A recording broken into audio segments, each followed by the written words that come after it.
Alors, Tesla et Fastned poursuivent en justice une chaîne de stations-service en Allemagne. Tank Rast.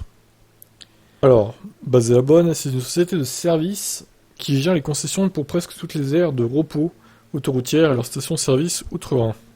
Elle attribue les droits de vente de carburant dans le cadre d'une enchère pour obtenir une location de généralement 4 ans, exploite en outre ses propres stations-service et aires de repos, tout en proposant des services associés. Une situation de quasi-monopole qui s'explique par le fait qu'il s'agissait d'une entreprise publique jusqu'à ce qu'elle soit privatisée en 1998 et qu'elle continue de garder une relation étroite avec le gouvernement.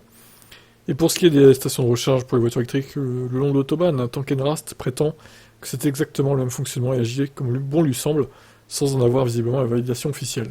Elle en a déployé quelques-unes mais conserve un contrôle total sur les emplacements.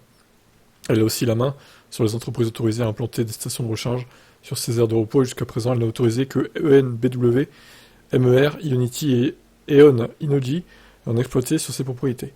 Une situation qui ne plaît ni à Tesla ni à Fastned.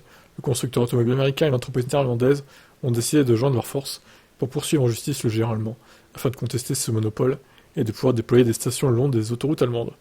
Selon l'hebdomadaire Focus, la Cour suprême régionale de Düsseldorf a examiné hier si le gouvernement fédéral allait effectivement étendre officiellement le monopole de Tank Rast sur les stations-service d'autoroute aux stations de recharge rapide. De leur côté, Tesla et Fastned font valoir qu'il n'y a aucune raison que ce soit le cas, car il s'agit d'activités qu'ils considèrent totalement différentes et que ça lui donnerait trop de pouvoir. Cette audition n'est cependant pas parvenue à une conclusion définitive, et le juge devra en conséquence transmettre le dossier à la Cour de justice européenne. Ah bah non, ça va loin leur truc là. Bah en vrai oui, je suis plutôt d'accord avec Tesla et Fastned, c'est pas trop normal qu'ils aient un monopole à ce point-là, ce géant allemand, donc bon. Espérons qu'ils gagnent le procès, ces deux sociétés. Je vous laisse commenter.